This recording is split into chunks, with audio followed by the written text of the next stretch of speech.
Eles tendem a se aproveitar da ambivalência que todos temos com relação a conflito e poder, explorando nossos sentimentos de culpa.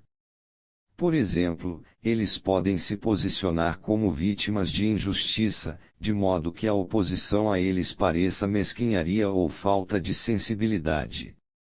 Ou fazem tamanho alarde de superioridade moral que temos vergonha de discordar deles. Eles são mestres em ocupar o terreno elevado e traduzir isso em uma espécie de poder ou vantagem. Vamos chamar estes estrategistas de guerreiros morais. Existem em geral dois tipos, inconscientes e conscientes. Os guerreiros morais inconscientes tendem a estar motivados por sentimentos de fraqueza.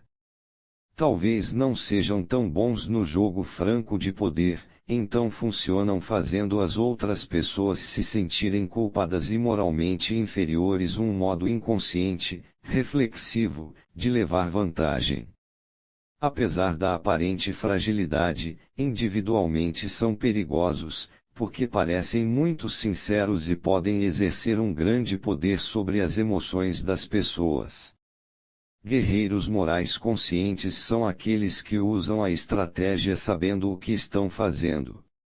São mais perigosos em um nível público, onde podem conquistar a superioridade manipulando a mídia. Lutero era um guerreiro moral consciente, mas, acreditando fielmente na moral que pregava, ele usava a estratégia apenas para ajudá-lo em sua luta contra o Papa. Guerreiros morais mais astuciosos tendem a usá-la indiscriminadamente, adaptando-a a qualquer causa que decidirem defender. A forma de combater guerreiros morais em geral é indicada por certas estratégias que evoluíram para a própria guerra moderna. O oficial e escritor francês André Belfry analisou o uso da moral como uma estratégia militar nos contextos das guerras entre França e Argélia, na década de 1950, e as do Vietnã combatidas primeiro pela França e depois pelos Estados Unidos. Tanto os argelinos como os norte-vietnamitas esforçaram-se para estruturar cada um de seus respectivos conflitos como uma guerra de libertação combatida por uma nação que lutava para se ver livre de um poder imperialista. Uma vez difundida esta visão pela mídia e aceita em geral pelos públicos francês e americano, os insurgentes conseguiram conquistar o apoio internacional, o que por sua vez serviu para isolar a França e os Estados Unidos na comunidade mundial. Apelando diretamente para grupos dentro destes países que eram latente ou publicamente solidários, ou no mínimo ambivalentes com relação à sua causa, eles conseguiram obter apoio para a guerra de dentro para fora. Ao mesmo tempo, eles espertamente disfarçavam as muitas manobras maldosas a que eles mesmos recorriam em suas guerrilhas. Por conseguinte, aos olhos do mundo, eles dominavam o campo de batalha moral, inibindo imensamente a liberdade de ação da França e dos Estados Unidos. Pisando com toda a cautela em um campo minado político e moral, estas potências não podiam combater suas guerras de modo a saírem vencedoras. Belfry chama a utilização estratégica da moral de manobra exterior porque está fora do território que está sendo disputado e fora da estratégia do campo de batalha. Ela ocorre em seu próprio espaço, seu próprio terreno moral. Para Belfry, tanto a França como os Estados Unidos erraram cedendo ao inimigo a superioridade no terreno. Como ambos os países tinham ricas tradições democráticas e consideravam justificadas as guerras que travavam, eles supunham que os outros veriam seus esforços com os mesmos olhos. Eles não viram nenhuma necessidade de lutar pelo terreno moral e isso foi um erro fatal. As nações hoje devem fazer o jogo público, desviando as tentativas dos inimigos para retratá-los como maus. Sem parecer se queixar do que o adversário está fazendo, elas também devem trabalhar para expor as hipocrisias de seus inimigos, levando a guerra para o tribunal moral elas mesmas combatendo em termos aparentemente morais. Se dá o terreno moral para o outro lado e você limita sua liberdade de ação, agora tudo o que você talvez tenha de fazer, com manipulações embora necessárias, vai alimentar a imagem injusta que o inimigo tornou pública, e você hesitará em agir. Isto é muito importante em todas as formas de conflito. Quando seus inimigos tentam se apresentar como tendo mais razão do que você, e, portanto são mais éticos, você deve ver este movimento pelo que costuma ser, não o reflexo de uma noção moral, do que é certo ou errado, mas uma estratégia esperta, uma manobra exterior. Você pode reconhecer uma manobra exterior de várias maneiras. Primeiro, o ataque moral muitas vezes vem do campo à esquerda, não tendo nada a ver com o que você imagina ser o motivo do conflito. Algo que você fez em uma arena totalmente diferente é trazido à tona como um meio de drenar seu apoio ou deixar você se sentindo culpado. Segundo, o ataque é com frequência ad hominem, o argumento racional é enfrentado com o emocional e o pessoal. Seu caráter, e não a questão pela qual você está lutando, passa a ser o terreno do debate. Seus motivos são questionados e recebem a pior interpretação. Assim que você perceber que está sendo atacado por um guerreiro moral que usa uma manobra exterior, é vital manter o controle de suas emoções. Queixando-se ou reagindo com raiva, você só parece estar na defensiva, como se tivesse alguma coisa para esconder. O guerreiro moral está sendo estratégico, a única resposta que funciona é ser estratégico também. Mesmo que você saiba que sua causa é justa, não pode jamais supor que o público a veja da mesma maneira. Aparências e reputação governam o mundo atual. Permitir que o inimigo invente essas coisas como ele bem entende é deixá-lo assumir a posição mais favorável no campo de batalha. Uma vez iniciado o combate pelo terreno moral, você deve lutar para ocupar o terreno alto do mesmo modo como faria em uma guerra de tiroteios. Como qualquer forma de guerra, o conflito moral tem possibilidades ofensivas e defensivas. Quando você está na ofensiva, está ativamente trabalhando para destruir a reputação do inimigo. Antes e durante a Revolução Americana, o grande propagandista Samuel Adams mirou na reputação da Inglaterra como um país imparcial, liberal e civilizado. Ele criticou esta imagem ao publicar a exploração pela Inglaterra dos recursos das colônias e a simultânea exclusão de seu povo dos processos democráticos. Os colonos tinham os ingleses em alto conceito, mas não depois da implacável campanha de Adams. Para ter êxito, Adams recorrerá a exageros, criticando e enfatizando os casos em que os ingleses eram opressivos. Seu quadro não era equilibrado, ele ignorava as ocasiões em que os ingleses haviam tratado as colônias muito bem. Seu objetivo não era o de ser justo, mas o de deflagrar uma guerra, e ele sabia que os colonos não lutariam se não vissem a guerra como justa e os britânicos como perniciosos. Ao trabalhar para destruir a reputação moral de seu inimigo, não seja sutil.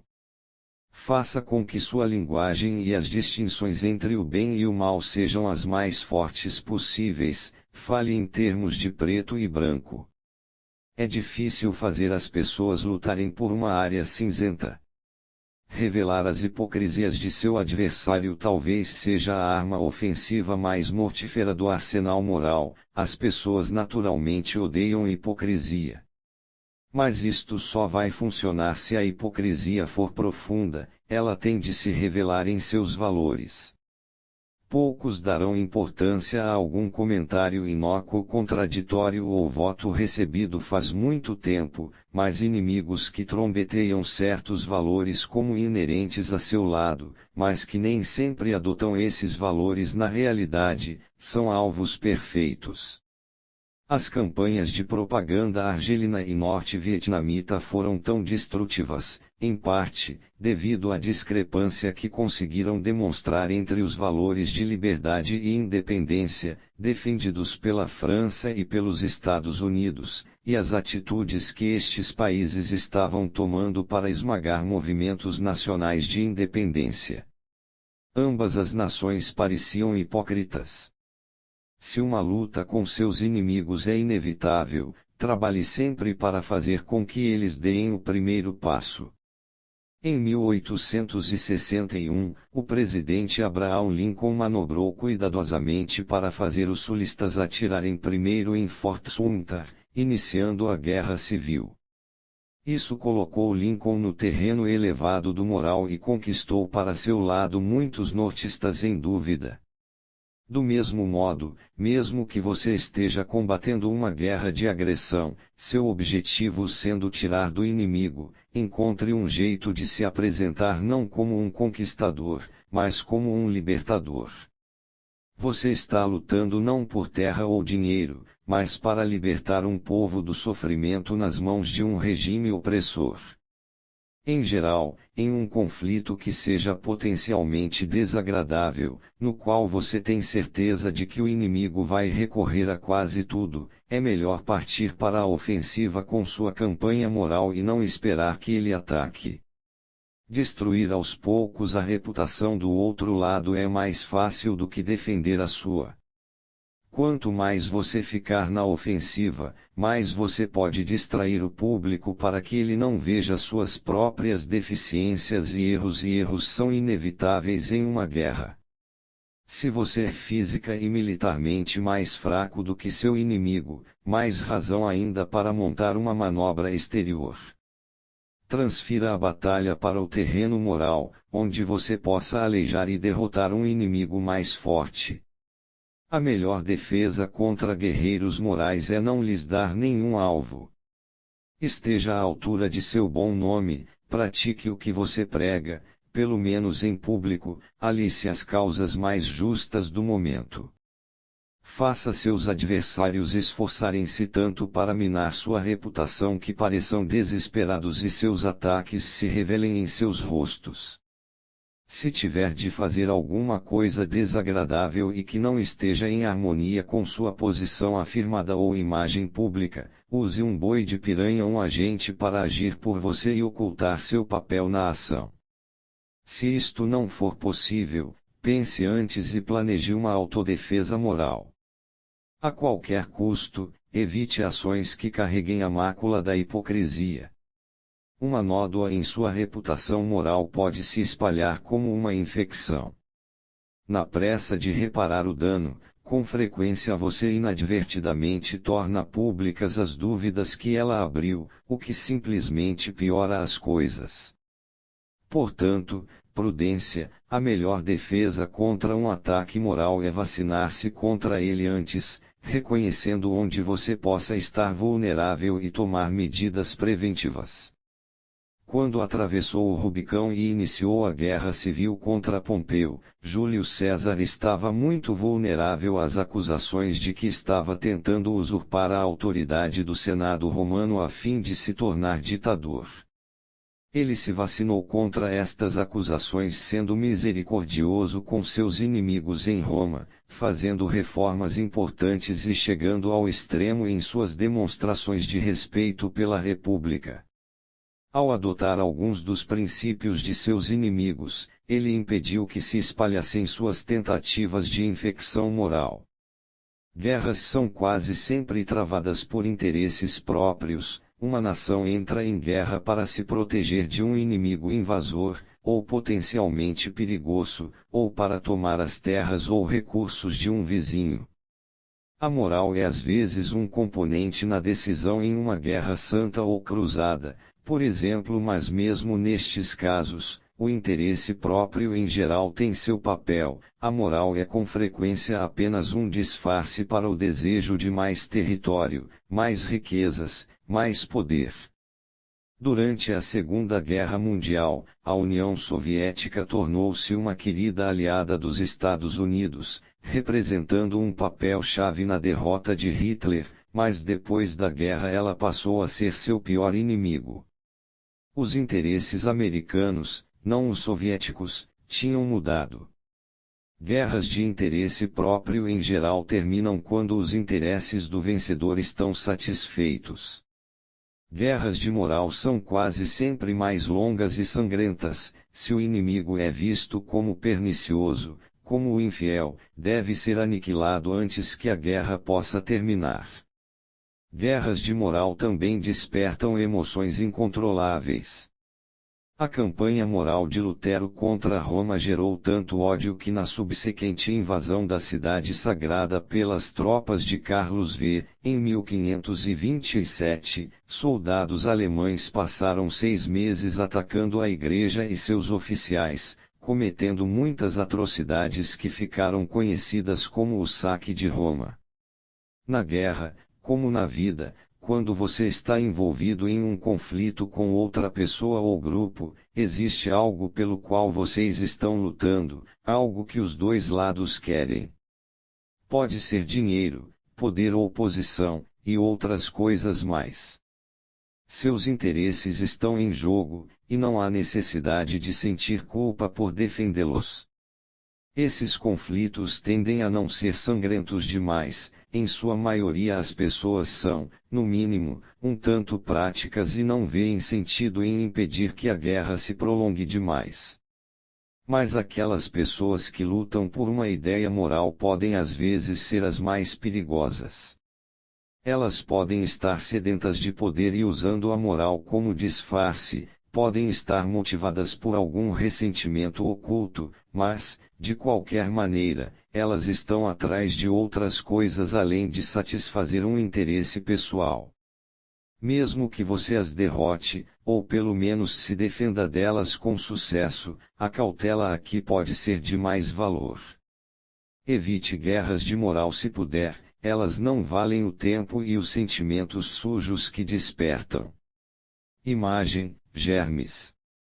Depois que entram e atacam o corpo, espalham-se rapidamente. Suas tentativas de destruí-los muitas vezes os tornam mais fortes e difíceis de erradicar. A melhor defesa é a prevenção. Preveja o ataque e vacine-se contra ele. Com esses organismos você tem de combater fogo com fogo. Autoridade, o pivô da guerra nada mais é do que nome e honestidade. Garanta um bom nome para si próprio e dê ao inimigo um mau nome, proclame sua honestidade e revele a desonestidade do inimigo. Então seu exército pode avançar com grande ímpeto, abalando céus e terra. Toby Fulton, Acholars Dilettanti Marx on War, século XVI depois de Cristo. Inverso. Uma ofensiva moral tem um risco inerente. Se as pessoas sabem o que você está fazendo, sua atitude honesta talvez as desagrade e afaste. A não ser que você esteja enfrentando um inimigo perverso, é melhor usar esta estratégia com um leve toque e jamais parecer estridente. Batalhas morais são para o consumo público, e você deve avaliar seu efeito constantemente, diminuindo ou aumentando a temperatura de acordo. 26. Negue-lhes alvos. A estratégia do vazio.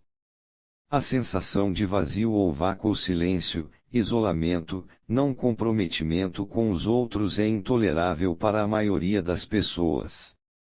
Como uma fraqueza humana, esse medo oferece terreno fértil para uma poderosa estratégia. Não dê a seus inimigos um alvo para atacar, seja perigoso mas esquivo, em seguida observe como eles o caçam no vazio. Esta é a essência da guerrilha. Em vez de batalhas frontais, desfeche ataques laterais irritantes, mais prejudiciais, e alfinetadas. Frustrados por se verem incapazes de usar a força contra sua campanha incompreensível, seus adversários perdem a lógica e ficam exaustos. Faça de sua guerrilha parte de uma grande causa política, a guerra de um povo que culmina em uma irresistível revolução. 2.6. Negue-lhes alvos. A estratégia do vazio. A sensação de vazio ou vácuo ou silêncio, isolamento, não comprometimento com os outros é intolerável para a maioria das pessoas. Como uma fraqueza humana, esse medo oferece terreno fértil para uma poderosa estratégia: não dê a seus inimigos um alvo para atacar, seja perigoso mas esquivo, em seguida observe como eles o caçam no vazio. Esta é a essência da guerrilha. Em vez de batalhas frontais, desfeche ataques laterais irritantes, mais prejudiciais, e alfinetadas. Frustrados por se verem incapazes de usar a força contra sua campanha incompreensível, seus adversários perdem a lógica e ficam exaustos. Faça de sua guerrilha parte de uma grande causa política, a guerra de um povo que culmina em uma irresistível revolução. O fascínio do vazio. Em 1807, Napoleão Bonaparte, da França, e o Czar Alexandre I, da Rússia, assinaram um tratado de aliança. Agora as duas grandes potências militares da época estavam unidas. Mas este tratado não agradou à corte russa, entre outras coisas, ele dava a Napoleão quase que rédea livre na Polônia, tradicional propriedade particular da Rússia. Os aristocratas russos esforçaram-se para influenciar o czar a repudiá-lo. Não demorou muito e Alexandre começava a tomar atitudes que ele sabia que iriam desagradar os franceses e, em agosto de 1811, Napoleão deu um basta: estava na hora de ensinar uma lição aos russos. Ele começou a traçar planos para uma invasão. Com o domínio deste vasto território, ele teria sob seu governo o maior império da história. Alguns ministros de Napoleão o alertaram para o risco de invadir um país tão vasto, mas o general imperador sentia-se extremamente confiante. O exército russo era indisciplinado, e seus oficiais estavam discutindo entre eles. Duas forças na Lituânia estavam posicionadas para bloquear uma invasão oeste, mas o serviço secreto havia revelado que elas estavam despreparadas.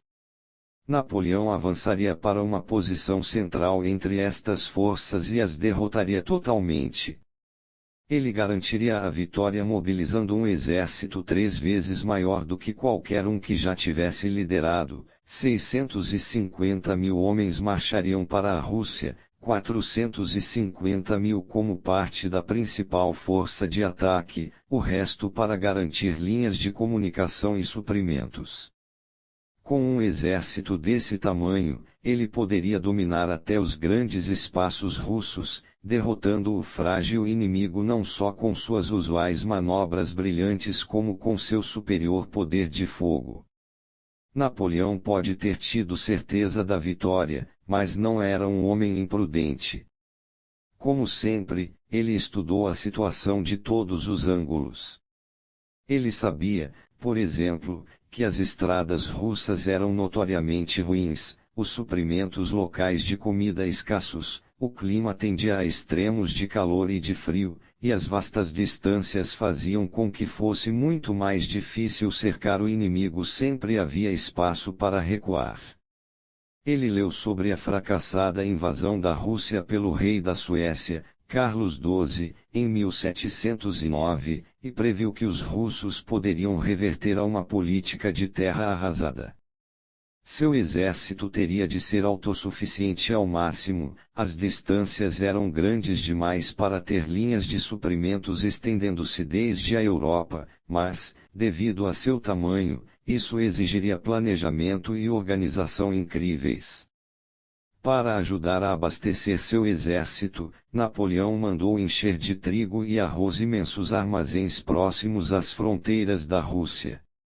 Ele sabia que ia ser impossível providenciar forragem para os 150.000 cavalos de seu exército, e assim, pensando com antecedência, decidiu que teriam de aguardar até junho para invadir, quando as relvas das planícies russas estariam verdes e suculentas. No último minuto, ele soube que a Rússia possuía pouquíssimos meinhos para transformar grãos em farinha, então acrescentou à sua crescente lista a necessidade de trazer material para construírem meinhos ao longo do caminho. Com os problemas logísticos solucionados e sua usual estratégia bem arquitetada à mão, Napoleão disse a seus ministros que previa a vitória total dentro de 3 meses. No passado, estas previsões de Napoleão tinham sido incrivelmente corretas.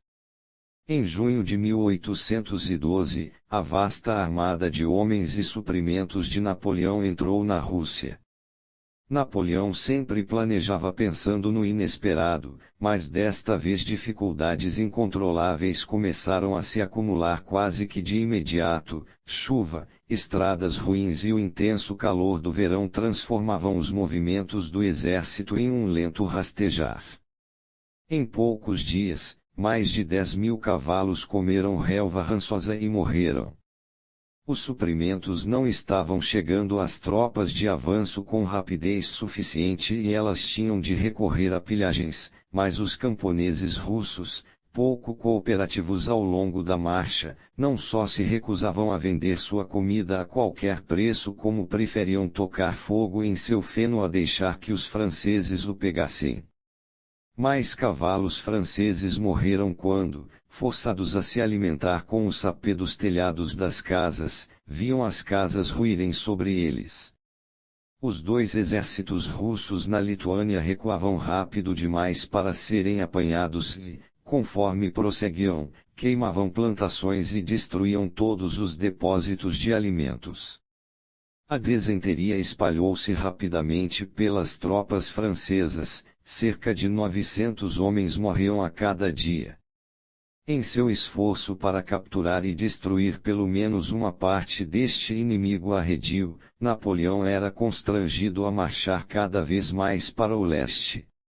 Em determinados pontos, ele chegava angustiantemente próximo do exército que estava mais ao norte, mas seus homens e cavalos exaustos não podiam se mover com a rapidez suficiente para enfrentá-lo ou cercá-lo, e o adversário escapava todas as vezes com facilidade de suas armadilhas.